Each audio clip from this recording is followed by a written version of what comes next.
नमस्कार दोस्तों। प्रस्तुत है लेखक जयशंकर प्रसाद जी के द्वारा लिखी कहानी मधुआ। आज 7 दिन हो गए, पीने को कौन कहे, छुआ तक नहीं। आज 7वां दिन है सरकार। तुम झूठे हो, अभी तो तुम्हारे कपड़े से महक आ रही है। वह तो कई दिन हुए, 7 दिन से ऊपर कई दिन हुए।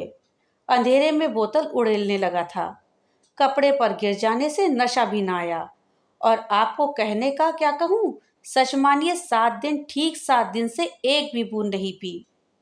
ठाकुर सरदार सिंह हंसने लगे। लखनऊ में लड़का पढ़ता था, ठाकुर साहब भी कभी कभी वहां जाते। उनको कहानी सुनने का चस्का था। खोजने पर यही शराबी मिला। वो रात को, दोपहर में, कभी कभी सवेरे भी आता। अपनी लच्छेदार कहानी सुनाकर ठाकुर साहब का मनोविरोध करता। ठाकुर ने हंसते हुए कहा, तो आज पियोगे ना? झूठ कैसे कहूँ, आज तो जितना मिलेगा सब पीऊंगा। 7 दिन चने चबेने पर बिताए हैं, किस लिए? अद्भुत। 7 दिन पेट काट कर आज अच्छा भोजन ना करके तुम्हें पीने की सूझी? ये भी सरकार, मौज बहार की एक घड़ी एक लंबे दुखपूर्ण जीवन से अच्छी है।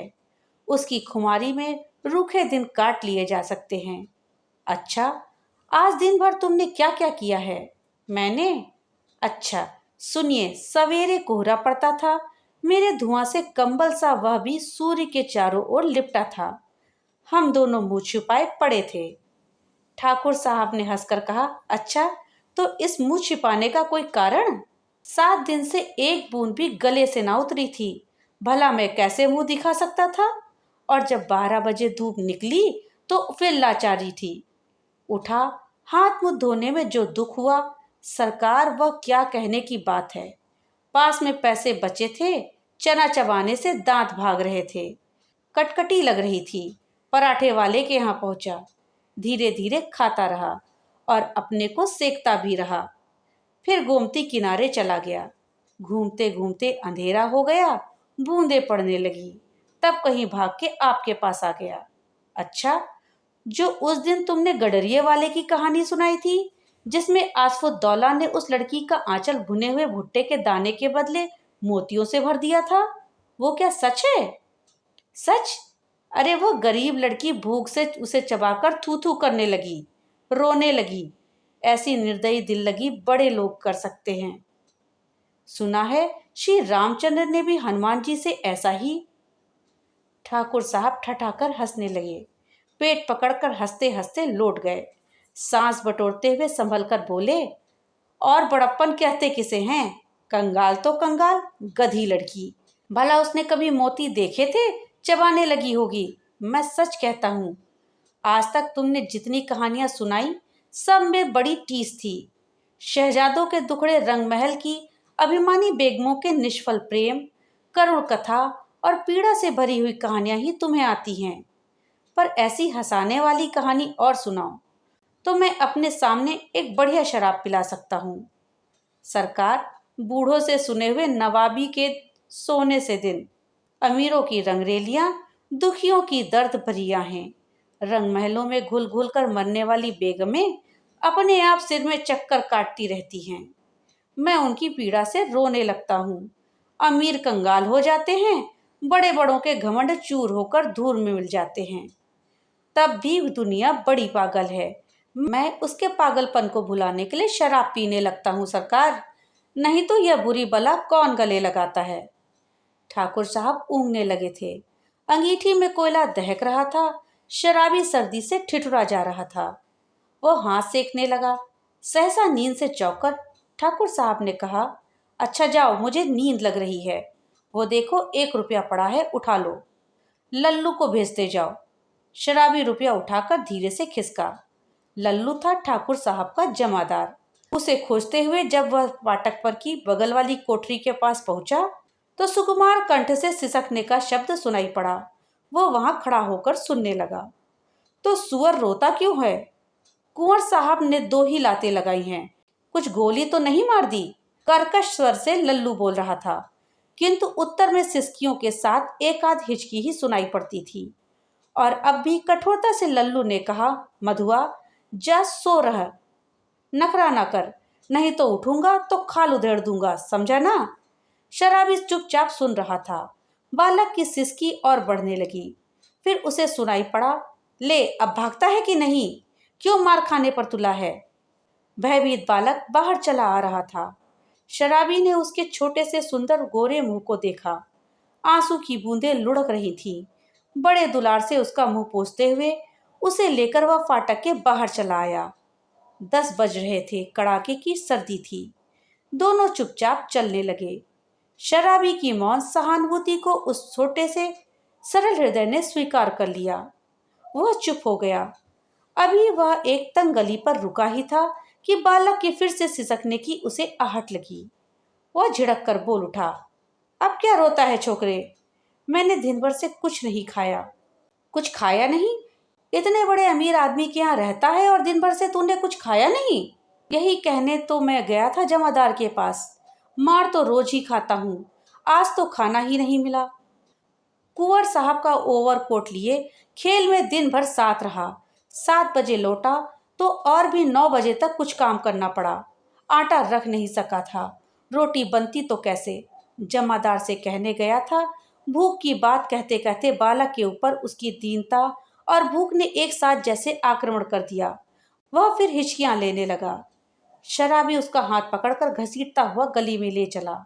एक गंदी कोठरी का दरवाजा ढकेलकर बालक को लिए हुए वह भीतर पहुंचा। टटोलते हुए सलाई से मिट्टी की डिबरी जलाकर वह फटे कंबल के नीचे से कुछ खोजने लगा। एक पराठे का टुकड़ा मिला। शराबी उसे बालक के हाथ में देकर बोला, तब तक तू इसे चबा, मैं तेरा गड़ा बनने के लिए कुछ और ले आऊं। सुनता है रे छोकरे, रोना मत, रोएगा तो खूब पीटूंगा। मुझसे रोने का बड़ा बैर है, पाजी कहीं का, मुझे भी रुलाने का। शराबी गली के बाहर भागा। उसके हाथ में 1 रुपया था। 12 आने का एक देशी अंडा और 2 आने की चाय और 2 आने की पकौड़ी, नहीं नहीं, आलू मटर, अच्छा ना सही 4 आने का मांस ही ले लूं। पर यह छोकरा, इसका गड़ा जो भरना होगा, यह कितना खाएगा और क्या खाएगा। ओह, आज तक तो मैंने कभी दूसरों के खाने का सोच विचार ही नहीं किया। तो क्या ले चलूं? पहले एक अद्धा तो ले लूं। इतना सोचते सोचते उसकी आंखों पर बिजली के प्रकाश की झलक पड़ी। उसने अपने को मिठाई की दुकान पर खड़ा पाया। वह शराब का अद्धा लेना भूलकर मिठाई पूरी खरीदने लगा। नमकीन लेना भी न भूला। पूरा 1 रुपए का सामान लेकर वह दुकान से हटा। जल्द पहुंचने के लिए एक तरह से दौड़ने लगा। अपनी कोठरी में पहुंचकर उसने दोनों की पांत बालक के सामने सजा दी। उसकी सुगंध से बालक के गले में एक तरावट पहुंची। वह मुस्कुराने लगा। शराबी ने मिट्टी की गगरी से पानी उड़ेलते हुए कहा, नटखट कहीं का, हंसता है? सौंधी बास नाक में पहुंची ना, ले खूब ठूस ठूस के खा ले। और फिर रोया कि पीटा। दोनों ने बहुत दिन पर मिलने वाले 2 मित्रों की तरह साथ बैठकर भरपेट खाया। सीली जगह में सोते हुए बालक ने शराबी का पुराना बड़ा कोट ओढ़ लिया। जब उसे नींद आ गई तो शराबी भी कंबल तान कर बड़बड़ाने लगा।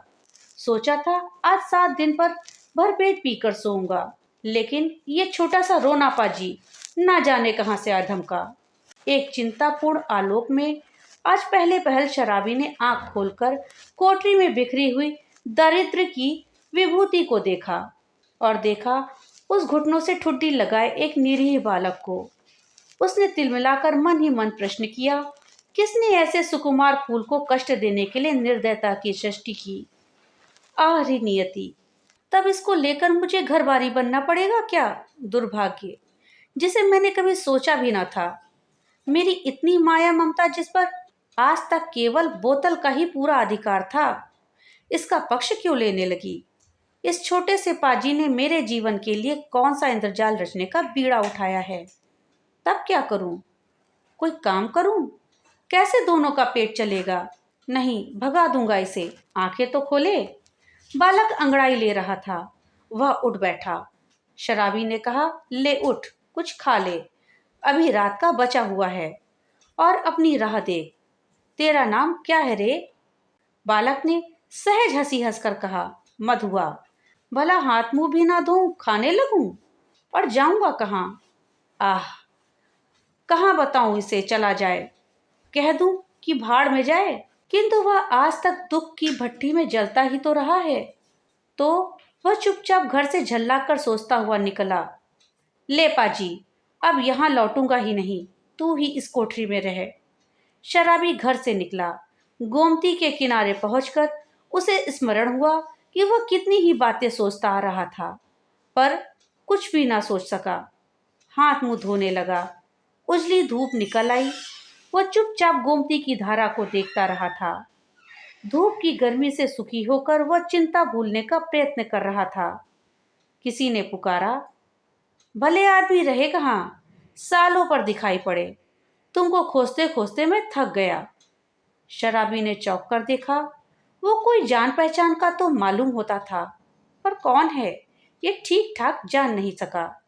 उसने फिर कहा, तुम ही से कह रहे हैं, सुनते हो? उठा ले जाओ अपनी सांड धरने की कल, नहीं तो सड़क पर फेंक दूंगा। एक ही तो कोठरी जिसका मैं 2 रुपए किराया देता हूँ, उसमें क्या मुझे अपना कुछ रखने के लिए नहीं है? ओहो राम जी, तुम हो भाई, मैं भूल गया था। तो चलो आज ही उसे उठा लाता हूँ। कहते हुए शराबी ने सोचा, अच्छी रही, उसी को बेचकर कुछ दिनों तक काम चलेगा। गोमती नहाकर राम जी पास ही अपने घर में पहुंचा। शराबी की कल देते हुए उसने कहा, ले जाओ, किसी तरह मेरा इससे पिंड छूटे। बहुत दिनों पर आज उसको कल ढोना पड़ा। इसी तरह अपनी कोठरी में पहुंचकर उसने देखा कि बालक बैठा है। बड़बड़ाते हुए उसने पूछा, क्यों रे, तूने कुछ खाया कि नहीं? भर पेट खा चुका हूँ, और वह देखो तुम्हारे लिए भी रख दिया है, कहकर उसने अपनी स्वाभाविक मधुर हंसी से उस रूखी कोठरी को तर कर दिया। शराबी एक क्षण चुप रहा, फिर चुपचाप जलपान करने लगा। मन ही मन सोच रहा था कि यह भाग्य का संकेत नहीं तो और क्या है। चलूं, फिर सान देने का काम चलता हूँ, दोनों का पेट भरेगा। ही पुराना चरखा फिर सिर पड़ा। नहीं तो 2 बातें किस्सा कहानी इधर उधर की कहकर अपना काम चला ही लेता था, पर अब तो बिना कुछ किए घर चलने का नहीं। जल पीकर बोला, क्यों रे मधुआ, अब तू कहाँ जाएगा? कहीं नहीं। यह लो, तो फिर क्या यहाँ जमा घड़ी है जो मैं तुझे खोद खोद कर मिठाई खिलाता रहूंगा? तब कोई काम करना चाहिए, करेगा? जो कहो। अच्छा, तो आज से मेरे साथ घूमना पड़ेगा। यह कल मैं तेरे लिए लाया हूँ, चल आज से तुझे मैं सान देना सिखाऊंगा। कहाँ, इसका कुछ ठीक नहीं।